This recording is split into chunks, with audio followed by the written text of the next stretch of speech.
The Celtics topped the Raptors 122-100 Friday night, and now Celtics fans are going crazy. But should they pump the brakes a bit? Is this just one game? We'll break it down. I am Josue Pavon alongside Bobby Manning. Jimmy Toscano is here. Fellas, what do you two make of this blowout win for the Celtics? Of course, much of the Celtics fans are making a whole lot of noise about it. They're excited. They're wondering what's going to happen next in the postseason. But how much weight do you hold this win for the Celtics where we're looking at a potential series between these two teams? If this was a one-off and it didn't have that connection to the Nets game, I would have said, all right, this is probably just a shot in the dark. But it was a continuation of what we saw against Brooklyn. Defensive intensity. Brad Stevens, I thought, made a great decision where I would have thought Jason Tatum would have guarded Pascal Siakam. But he put Jaylen Brown on him and got stops early, was stonewalling him in the post. And what you saw from the Celtics defense today is legitimately what they're capable of on any given night, especially against a wing-heavy team. They have all the wings defensively they need to match up with the Toronto. And suddenly what looked like a challenge for the Celtics is probably a matchup that the Raptors are looking at and saying, oh, geez, we're going to run into this round too. So this wasn't a one-off to me. I think this is a great matchup for them. And their defensive intensity meets what we'll probably see come postseason. Yeah, and once again, I look like an idiot. Stop me if you've heard that before, because I've been pumping the Raptors. I mean, I know I'm not the only one, but I really was high on the Raptors because for a number of reasons. But one, I think that they're a big team, and that's given the Celtics problems. They have a lot of guys who have proven it, been there, done that. I'm a huge Lowry guy. I think they're tough. I think Siakam is nasty. A lot of people wrote them off when they lost Kawhi, but they came back and they've been one of the most underrated teams all year. So I thought that they were going to do their thing against the Celtics. I was wrong because the Celtics came out and did their thing, and they looked like the Celtics that were at the top of their game before this whole stoppage happened. So, like Bobby said, I mean, this is the second straight game now that we've seen like a different type of Celtics team, where it almost kind of makes you think, like, wow, wait a second, like, these guys are just as good, if not better, than any other team fighting for, this NBA title here when they're playing the way they do, when they play that defense that they're capable of, and when they whip the ball around and get everybody involved like they did against the Raptors. I mean, the highest score tonight was Jaylen Brown at 20 points. So that kind of goes to tell you that they do have talent. They're not just a one or two-headed monster at the top. Like they do have the depth that we've been criticizing for them not to have. There were two abnormal things from this one for me, though. You talk about the ball movement. That actually has been atypical of the Celtics this year. They were one of the bottom-ranked teams when it came to assist percentage, all that stuff. And so it was an interesting way for them to play, to get Kemba off the ball a little bit, have Tatum creating to some degree, Jaylen Brown. And the Raptors did miss some open shots. I mean, what'd they start? 3 for 28 Yeah, from 3? See, that was going to be my next question, Bobby. Like, this, how much is this?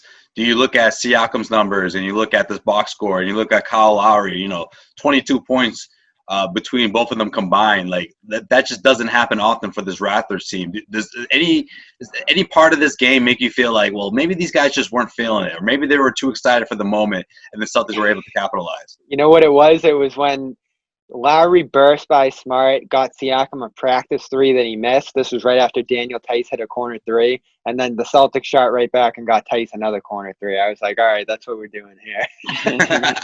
Yeah, you can't look at this game and be like, oh, the Celtics are this much better than the Raptors. Nobody in their right mind. You'd have to be drowning in green beer and have your green goggles on like permanently to think that the Celtics are this much better than the Raptors. They're not.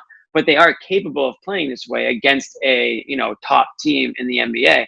So that's good to see. The Raptors were, they missed open shots that normally would hit, kind of like how the Celtics did against, I thought against the Bucks, they missed a lot of open shots to start, when they were against that game.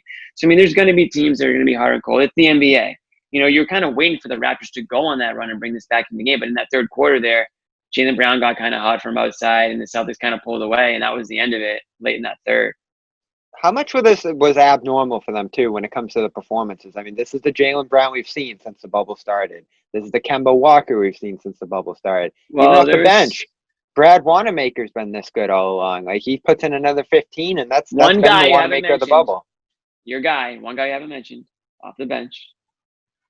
Come on, Bobby. I know you want to bring him up. It's okay. There you can go. bring him up. We'll get to him. Go ahead. We'll get to him. No. Well, you can mention him. You're allowed to mention him. We're going to talk about him in a whole separate video, but you can mention him now because he was a big part I'm not even going to say his name. You got to go over the other video for that one. How about my bad?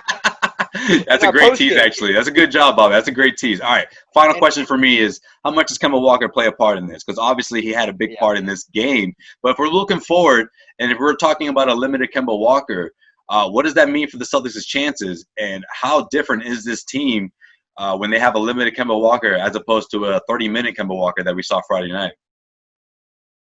Bob, you can go. Well, it made a world of a difference here. 22 minutes, he probably could have played 30. That's where his minutes limit was at. He gets off the ball, gets on the ball, hits those corner threes. This is a guy we came in probably a month ago. I think about a month ago yesterday was when the Orlando Magic moved into the bubble. And we were looking at Kemba Walker saying, here comes the knee soreness. And he misses about a week of practice. And we don't even know if he's going to be ready for games. So this has changed everything about this team's fortunes. Not only his availability, but him looking like the early season all-star. And I said it during the postgame. It's still unfathomable that this team has an all-star who's willing to just get completely off the ball, not take a ton of shots, not be the lead on an offense on a night like tonight where Brown and Tatum are doing their thing, and just kind of gets his baskets where he can take them. Like that balance of him being that good and him being that willing to sacrifice is just like that doesn't exist in the NBA. He's like the oil to the machine. Like that's Kemba Walker. Like the better or I should say, the more often he's on the court doing his thing, the more smoothly things run, and the more Jaylen's able to, hit that corner three, or Tatum's been able to catch it and shoot off the cat. You know what I mean? Like there's so many different things that Kemba Walker allows you to do that when he's relegated to just 12 minutes or 15 minutes, you miss a lot of that. I mean, no offense to Brad Wanamaker or whoever the other guard is that's in the game, but they're just not Kemba Walker. I mean, this is an all-star. Tremont Waters is his name, Jimmy. Yeah, Tremont Waters. Yeah, that's Bobby's the other guy Bobby's in love with. We might see more of him next year, but this year it's definitely going to be Kemba Walker. They'll go as far as I gotta say, Walker will take him. I'm sorry for trying to replace Wanamaker with Waters. I was wrong about that one. Oh, I mean, he's been. Oh man, I gotta go back on that one. That was like my first take of the bubble, and Wanamaker's been so great.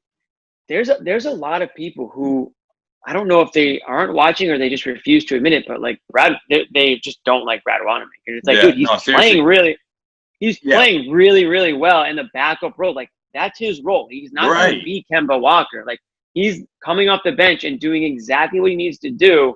And people need to start like understanding that like he's actually playing pretty damn well. And like he's going to be playing for this team in the playoffs. So get used to it. Cause like he's not going away. He's a defensively oriented guy, and he's 6'2", 6'3". We forget Walker's like 5'10", not the greatest defender. In fact, they're pretty shaky out there with him defensively. So he switches things up a little bit on that end, gets 2 steals in this one, and now he's hitting shots, 6 of 8, 15 points. Like he solved half their bench issues by just getting into competent offensive level for this bubble. Yeah, I think it's interesting because whenever he does one mildly bad thing, Celtics fans lose it on Twitter. I'm like, no, he's done like everything you could ask for before that one mistake. Like, cut him some slack. They don't want him on the bench. They want him forcefully removed from the bubble, and they just want him out of Florida. Get on the next plane. Don't care if you even catch COVID on the flight out, but they just do not want him. The one little thing he does wrong, like he has a tough. He doesn't get any breaks. That's for sure. I swear, Romeo Langford could do the exact same things he does, and they would lose it. You know what I mean? Like it's that. Kind of into it. But Celtics fans, speaking of you, why don't you let us know how you feel about this game? All right, how do you feel about Rob Williams and Brad Wanamaker in this second unit and this blowout win? How significant is this win from the Celtics against the Toronto Raptors? Hit us up here on CLNS Media. Of course, we have plenty of coverage for you, not only on our YouTube channel, but also CLNSmedia.com. For Bobby Manning, Jimmy Toscano, I am Josue Pavon. We'll check you guys out next time. And we're giving Rob love just in the next video. So don't I don't want any comments below being like, you guys even talk about Rob Williams. You got to watch the next video. You know it's going to be that one guy. So, all right. Oh, for sure. Guys. He didn't make it this far yet. Stay tuned.